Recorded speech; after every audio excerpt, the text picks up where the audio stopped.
Fala pessoal, tudo bom? Sou Paulo Siqueira, professor de Física, e hoje a gente vai estudar um pouco sobre a competência 1 e a habilidade 1 do Enem de Ciências da Natureza. Mas antes, não te esquece de curtir e compartilhar, porque isso é muito importante para o projeto. Esse projeto, Universidade para Todos, tem mais de 20 anos e já levou centenas de vestibulandos para a universidade. Você deve ser o próximo. Então, curte e compartilha, que vai estar esse projeto te ajuda e ajuda também vários dos seus amigos. Então vamos lá para a aula? Então, pessoal, eu separei para vocês aqui a competência 1, que ela fala o seguinte: compreender as ciências naturais e as tecnologias a elas associadas como construção humana. Deixa eu apagar aqui. Isso aqui é bem importante a gente frisar, porque a gente vai acabar tendo mecanismos aqui nas questões que sempre vão colocar aplicações de conceitos físicos. E percebendo seus papéis nos processos de produção e desenvolvimento econômico e social da humanidade. A gente vai focar hoje na H1, que é a primeira habilidade de natureza.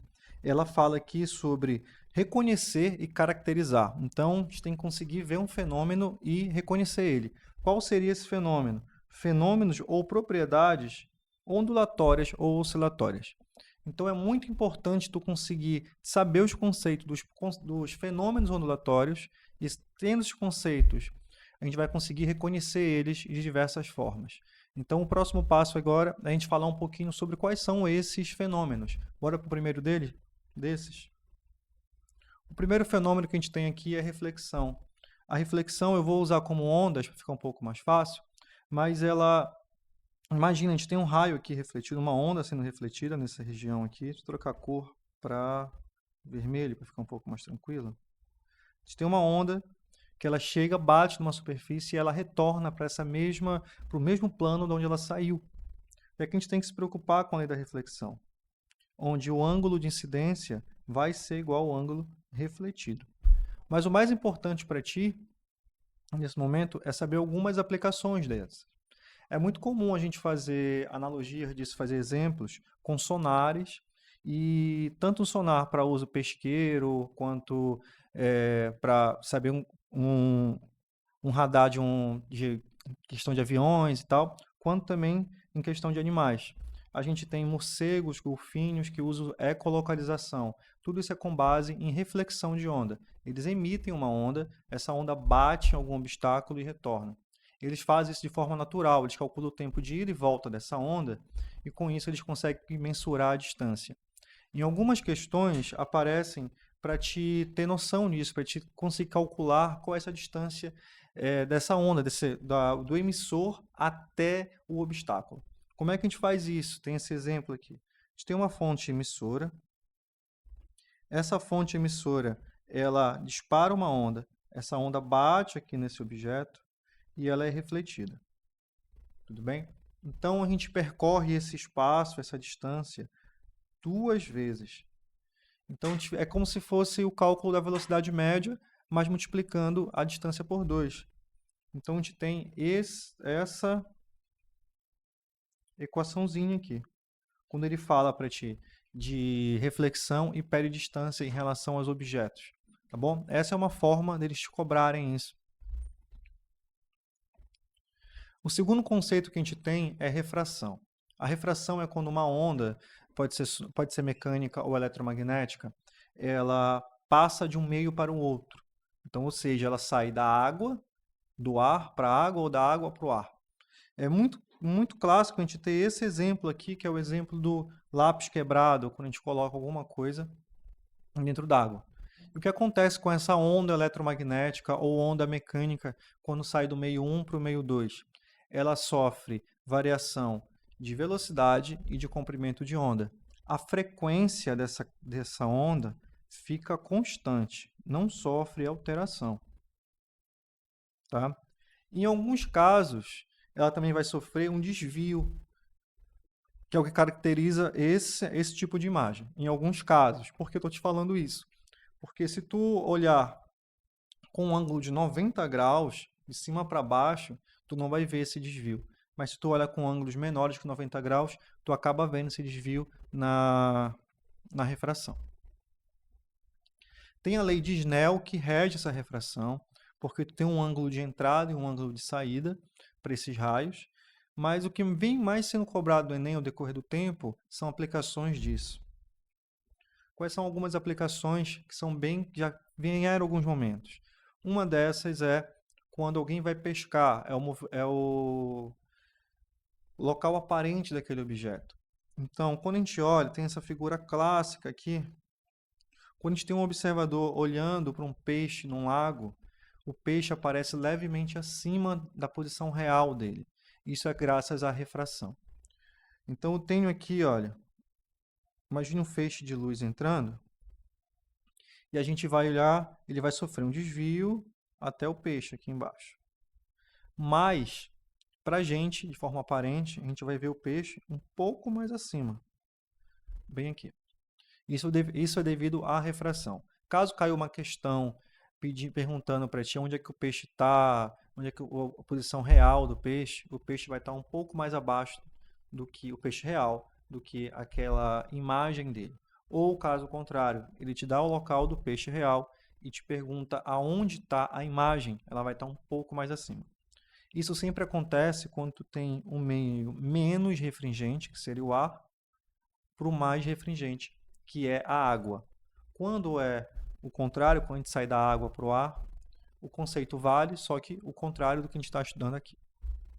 Também é possível a gente associar a refração com miragens, tá? Porque quando está próximo ao asfalto, essa de asfalto quente, que vocês devem ter visto já na estrada e parece que ele está molhado. Por quê? O ar que está próximo ao asfalto está muito quente, tem índice de refração diferente conforme a gente vai se distanciando do asfalto, e isso gera várias refrações lá. E lá gera uma imagem, para a gente chega uma miragem de como se tivesse molhado aquele chão. Um outro fenômeno que eles podem te cobrar também, e é muito comum isso aparecer também, é a questão da difração. A difração é a capacidade que algumas ondas têm de contornar obstáculos. Elas acontecem de forma mais vista, mais visível, quando ela tem um comprimento de onda maior. E isso fica muito mais fácil para ondas sonoras.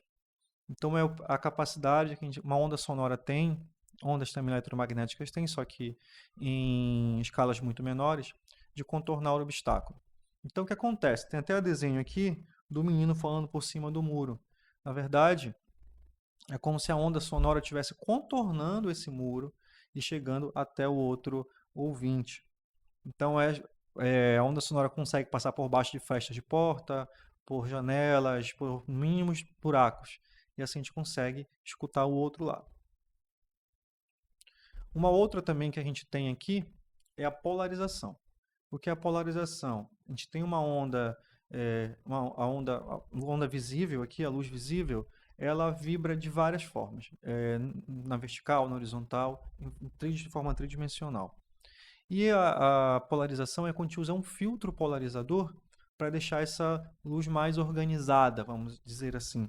Ela deixa de ser uma tridimensional para ser uma luz mais plana, mais linear.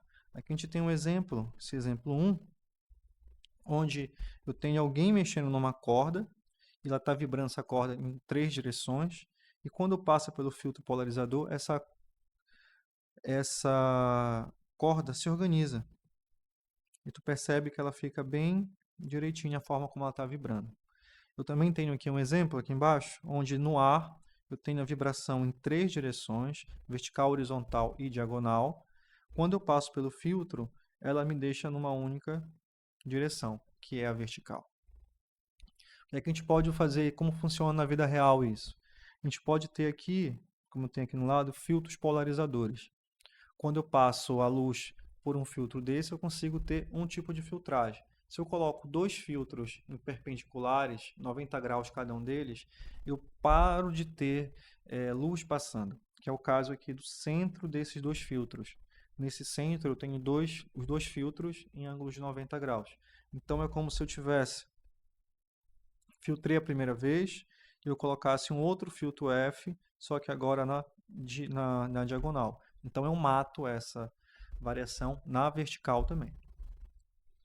Aqui são 2 imagens de óculos com lentes polarizadas.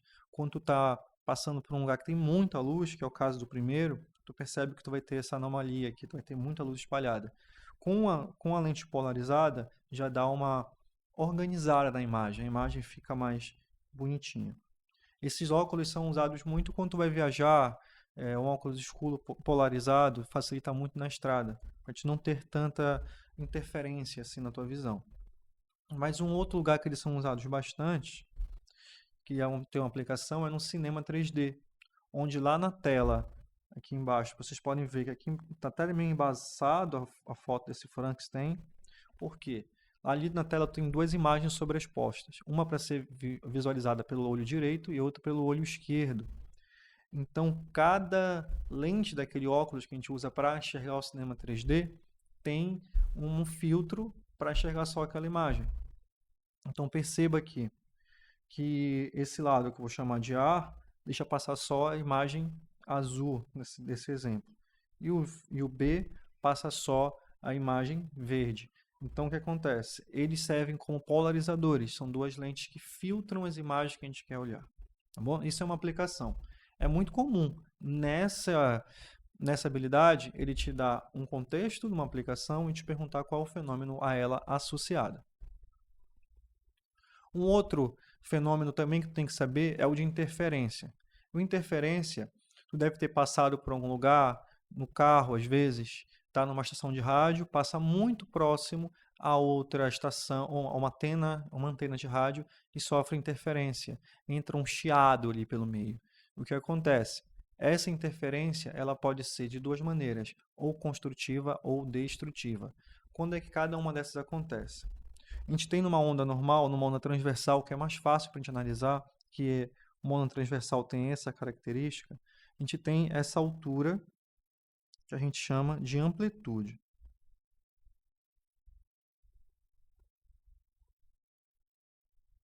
Essa amplitude, ela pode estar com uma fase positiva ou fase negativa. O que seria uma fase positiva e negativa? Se ela está para cima ou se ela está para baixo.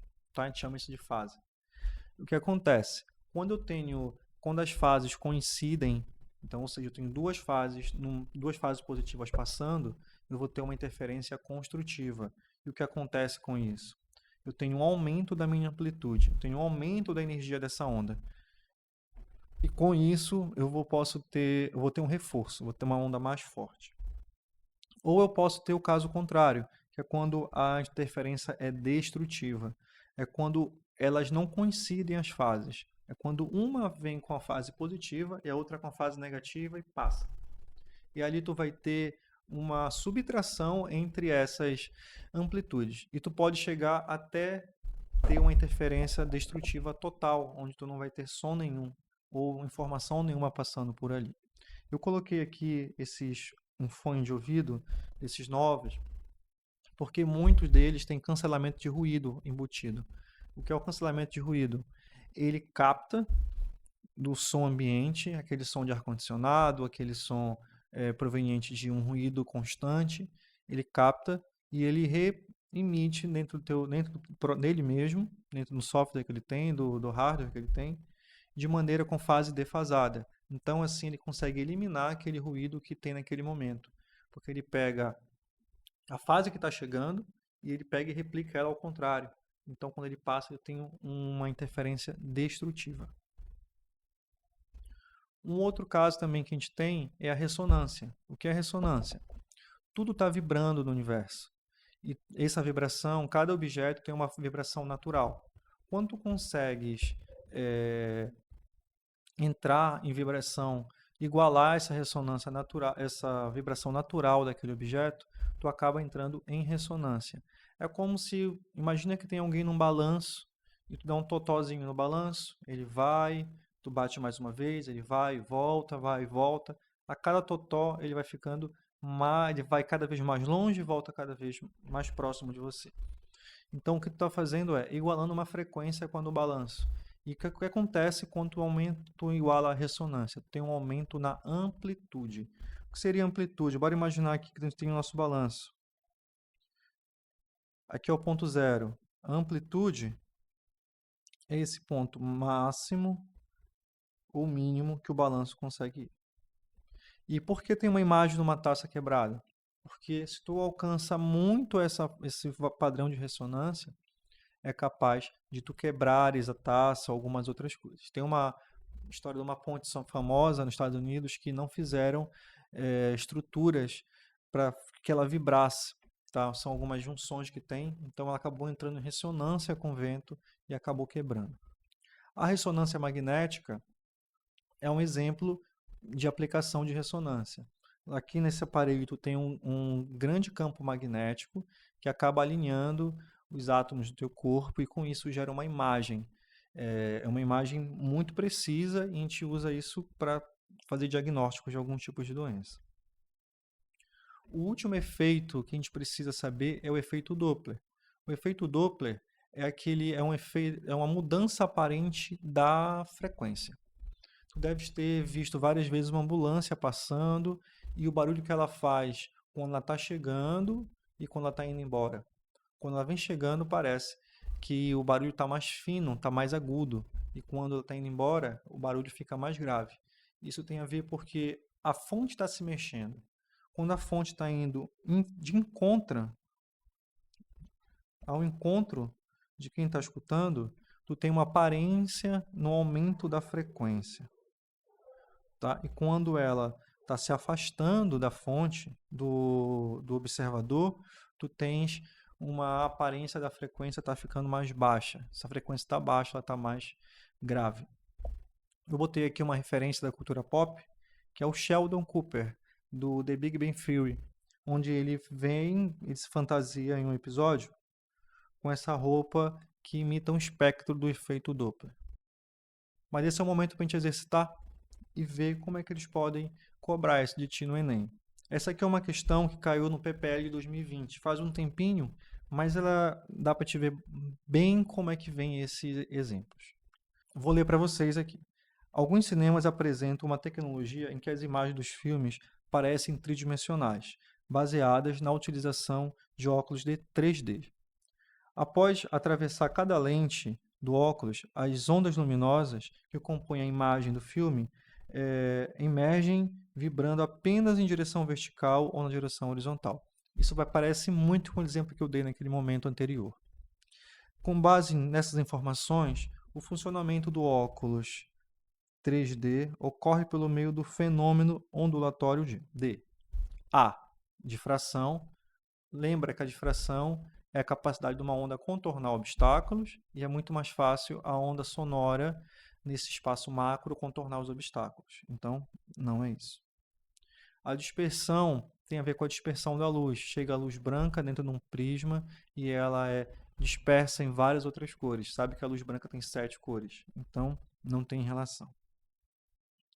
Reflexão. A onda bate e volta. A luz bate e volta para o mesmo meio que veio. Então, também não tem relação. Refração. A luz tem que passar por um meio, trocar de meio, e não é esse o ponto exato que a gente está falando. Ele fala que passa por filtros. Então, a melhor opção para cair a opção correta é a letra E, que é polarização. Todos os anos, essa habilidade cai de forma recorrente no Enem. Cai 1, 2 questões, teve ano que caiu até 3 questões sobre isso, sobre fenômenos ondulatórios. Então, nessa reta final, se tu está inseguro com isso, revisa, vê essa aula, manda para amigos, que tenho certeza que vai conseguir te ajudar muito nessa tua aprovação. Então, forte abraço e até a próxima.